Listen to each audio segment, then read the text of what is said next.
You've been searching for a podcast that can motivate you, inspire you, and teach you about business and life all at the same time. Well, we've got you covered. This is Beyond the Blueprint with Matt. Whether you're seeking to unlock the secrets of real estate success or seeking guidance in the world of marketing and coaching, you're in the right place, helping to educate and motivate you through real-life experiences with work and life. We'll uncover stories like how a family's homeowning dream turned into their living truth, or how a struggling rookie transformed into a top realtor. You'll find there's always a way forward, pushing the boundaries of what's possible. This is Beyond the Blueprint with Matt. And now your host, Matt Sochi. Have you ever thought about buying an Airbnb or a short-term rental or even a long-term rental, but just don't know where to start? This is the right episode for you. Welcome to Beyond the Blueprint.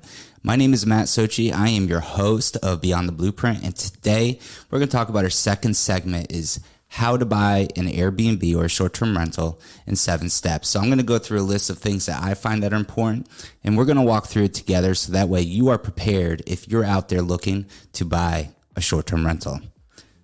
So, number 1, get your money in order. These are things that we want to talk about. What's your cash on hand and the amount of money you could borrow? So let's talk about a couple important things. Number 1, down payment. I get this asked a lot. As a mortgage broker, I get asked all the time, what do you need for down payment? So let me walk through those with you.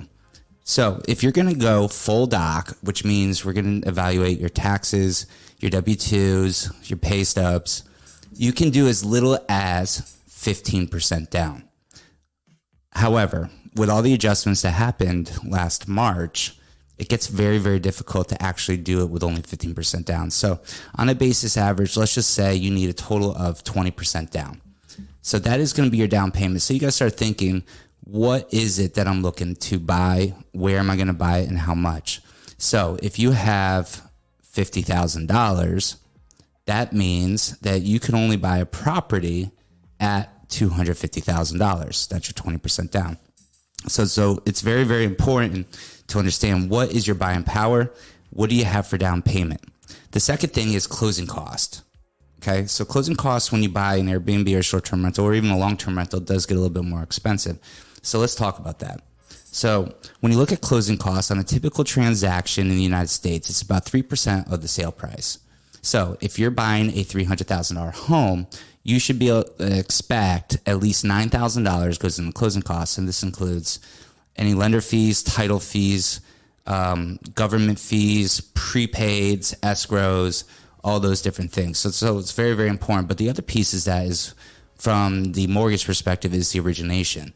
So origination is paying the mortgage person or the originator. So in an example, that would be me. So typically you can expect anywhere from 1.5 to up to 3 points based on the loan amount. So if you're buying a $300,000 house, you should expect that origination fee be between $4,500 and $9,000. So let's stop there. So another thing too is as you're buying this as an investment property, now you're going into operating a business. So these will be tax deductible when you do your next tax returns. But you also have to consider too is things to get the short-term rental running. So that includes furniture, any kind of permitting, cleaning, maintenance, anything that you have to do with that property. So when you're looking at how much money you have to get your money in order and talk to a professional mortgage broker so you can understand all the costs. Because if in your head you're just thinking 20% down, that's going to probably leave you short if you don't have those excess funds. Number 2, what is the approval process? So there's 2 different ways that you could do this.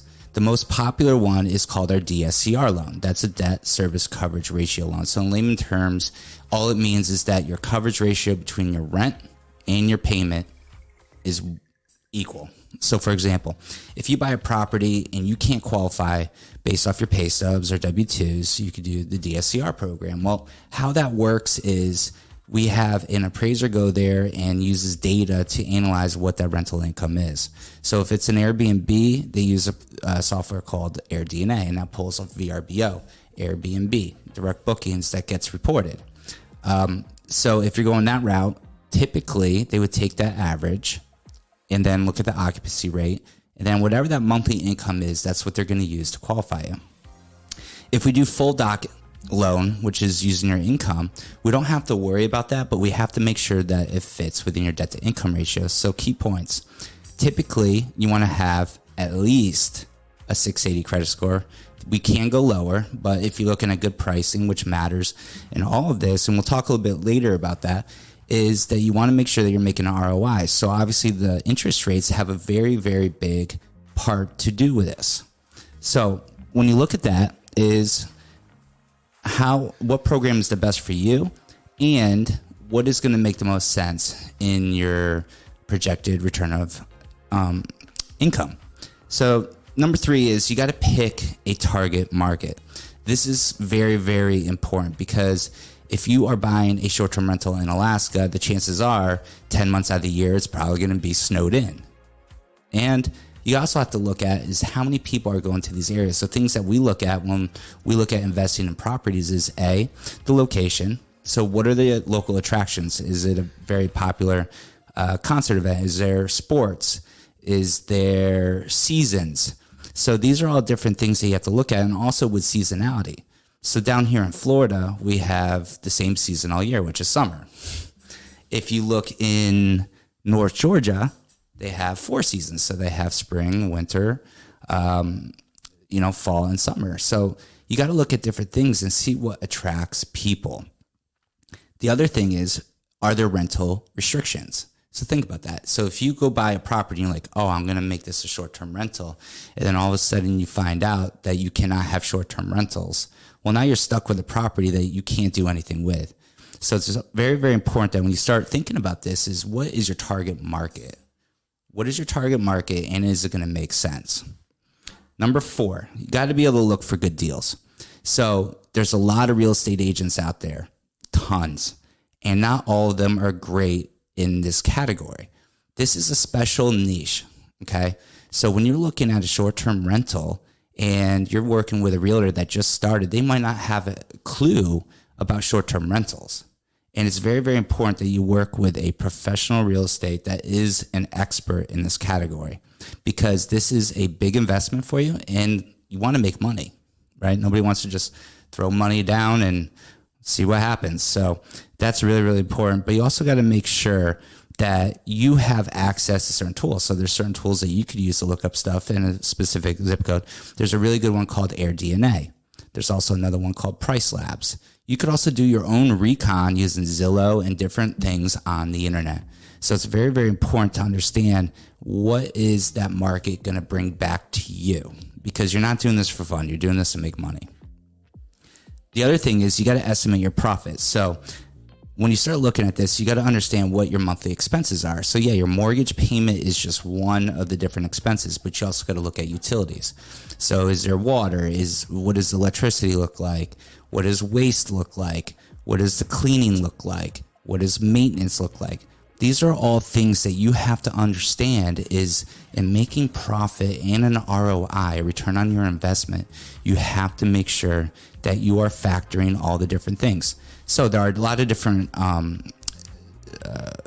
pricing scenarios that you can find on Google that will show you, like with your estimated payment and all the expenses, what is the bottom line that you're going to get from that property. And when you look at that, another big piece is the property turnkey? So if the property is not turnkey, then you have to furnish it. Well, furnishing a property, depending on the size, can be another $20,000 to $30,000 expense. So those are things that you have to keep in mind when you're looking at estimating your profits. So once you're all that, the biggest thing is, number 6 is make an offer, okay? And you have to be patient in this process. There's a lot of people out there that have cash on hand and a lot of cash, but you don't want to just throw it at one property and that's it. So the biggest thing is that you want to make sure that you are patient when you are making your offer, and make sure that you are working again with a great real estate agent that understands the market, so that way when you do put in an offer, you have the opportunity, if that one doesn't work out, that there's other ones ready. The other thing too is there's a really good book out there. It's called Optimize Your B&B. It's by Daniel V. Rustine. He's a former Airbnb employee, and it's a great audiobook. I listened to this as we were going through the process of buying our cabin up in Blue Ridge, Georgia. And there's a lot of cool tips and tricks out there that I learned, and I want to just pass it on, so I'll put a link up there. When you're making your offer, this is the time where you really got to start putting all your things together, and that includes cash on hand, where your assets coming from. Have you talked to a mortgage broker that has everything lined up in a map for you? One thing that I do is when I'm working with my clients in the beginning stages is we talk about where we're going to get the money. So here are some things. If you're looking to buy an Airbnb or a long-term investment and your cash is held up in different spots, there's a really easy way you could do this. We actually have something called a HELOC. So what a HELOC is, it's basically a second mortgage or a line of credit that we can offer you on the collateral of your house. So basically, if you have a lot of equity in your house, you could use that money to put down on your first investment property. Or if you already have a few of them, you can use that money to scale up to buy more. The last step is really just closing time. So this is where it gets real. This is where you got to start looking if you have to remodel, tweak things. You have to get your whole booking set up. So there's a really cool program that we use. It's called OwnerRez. I think it's $50 a month, but basically it puts all your stuff out on the different websites out there, but also helps you so you don't have overlap bookings. And that's one thing you don't want to do because everything's based on cancellation rates, response rates, and all the things in between. So it's a really good website, but this is really where you want to work with somebody like myself that has the tools and resources to help you get your Airbnb set up. So when you look at that is, there's a couple things that you need to do is number one, you need to get professional photos taken. If there's ones online that are good, that's fine, but the photos make everything happen. So you got to really think is when you go to Airbnb, or VRBO, everyone is just searching photos. And if your photos look like crap, you're not going to get any bookings. So it's very, very important. One, get professional photos. Make sure that you have your team set up. So your cleaners, make sure you vet them. As we talked about in the last episode, do not have bad cleaners or cheap cleaners because you know what? There's nothing worse in the world than getting complaints. All right? Everyone wants a clean, tidy house, and you got to make it feel like home. That's what people love because when they love your property, not only do you get a good review, but they go tell their friends and family, and it becomes a hotspot. The other thing too is make sure that you're set up on different platforms. So you could do social media like Facebook. There's a lot of good groups out there, but that's really where you want to come down to.